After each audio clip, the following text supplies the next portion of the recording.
The all-new GT E-Force, but not anyone. This is the bike belonging to one of the most successful enduro racers ever, Martin Mace. Let's have a look at the detail and have a chat to Martin himself.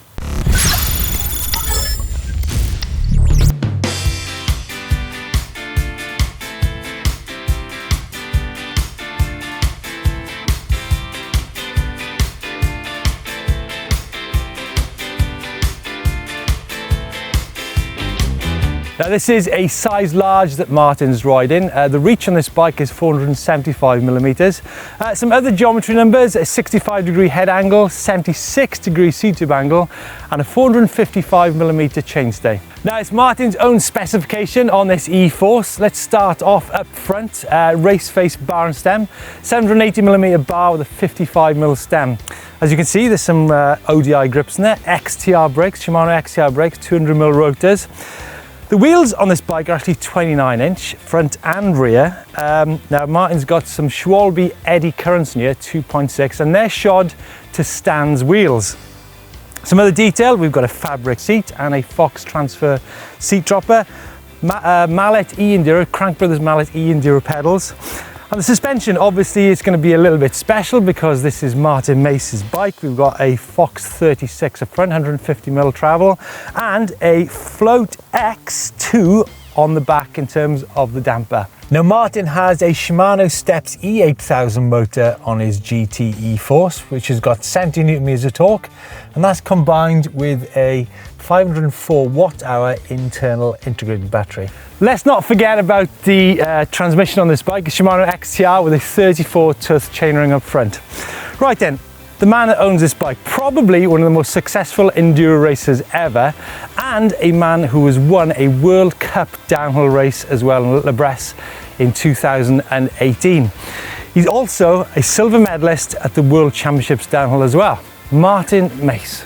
Martin, good to see you here in the south of France on the all-new GT E-Force. The beast. I'm kind of a little bit surprised that you ride e-bikes, but then again, a lot of pros ride e-bikes, right? Yeah. What's the reason that you do? I mean, the main reason is, you know, it's first of all so much fun, and you know, biking is all about fun, and you know, we all the time racing and training, and you know, it's kind of nice sometimes to switch off and have some. Well, we always have fun on the bike. Yeah. This is very special. So, is there a certain time that you use it? I mean, what is there any like professional reason as well which you'd use an e-bike, sort of in terms of training? Yeah, I think, you know, when you have to keep your heart rate a little bit lower and go for a little, you know, mellow ride, or a bit mellower, I guess. You know, those engines helps you a lot. So, you know, your heart rate is a bit lower, and I guess you work a little bit more on the technique, but let's not forget that you can do actually much more run. And living in a country like Belgium, you know, we don't have massive hills. So, you know, it's just good to go back up to the hill in like 2 or 3 minutes, and you almost go as fast going up and down. Now there's a few famous trials riders come from Belgium. Do you remember Eddie Lejeune? Anyway, we won't go into that. Now I understand that you ride some motorcycle trials as well. Yeah. Do you find there's a link between mountain bikes and motorcycle trials on an e-bike in terms of the type of riding you do on it? Oh yeah, absolutely.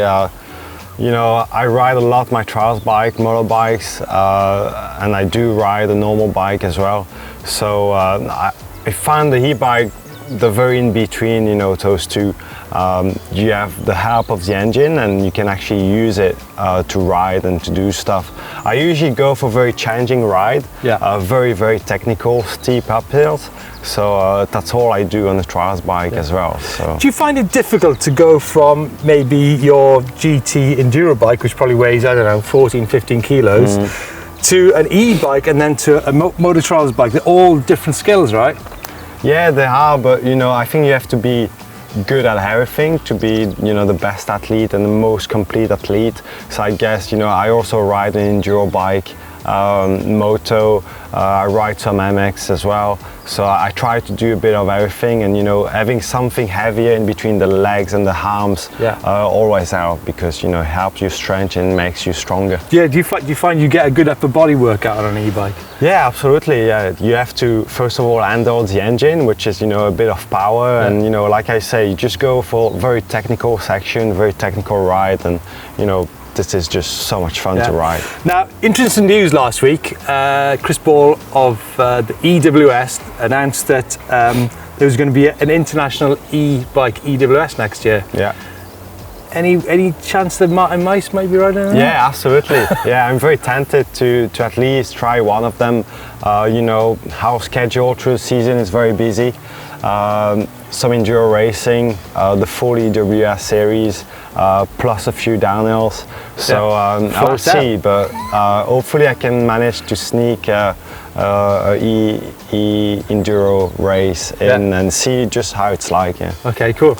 Let's talk about your bike. You've chosen a size large. Any reason for that? I mean, I guess stability is not such an issue on an e-mountain bike, right? Yeah, well, I've always been running large frames, so there was no reason. 185 meters. Right, okay. Yeah.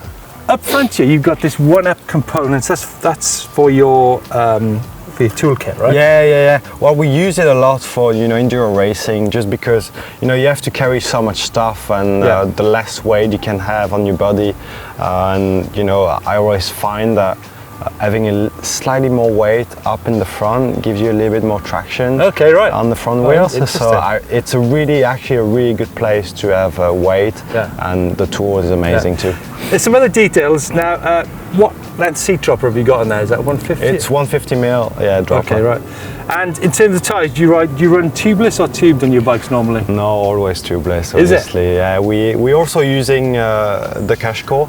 Yeah. Usually in the back wheels, and it's a massive help. You can go a little bit lower in terms of pressure, and just a safety thing.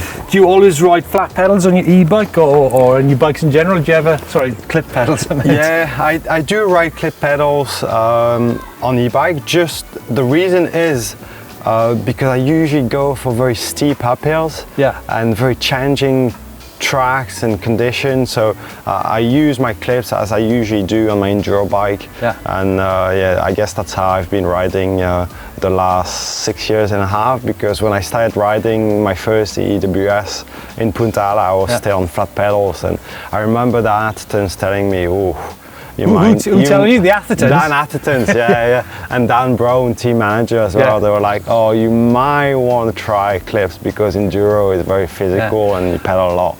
Speaking about the Athertons, I hear that you went to Wales recently to do some riding with Dan Atherton in Dyfi Bike Park. Dyfi Bike Park, yeah, it's such an amazing place, and we've been riding a lot, and riding with Dan is always an experience. He's for me one of the most talented riders out here, and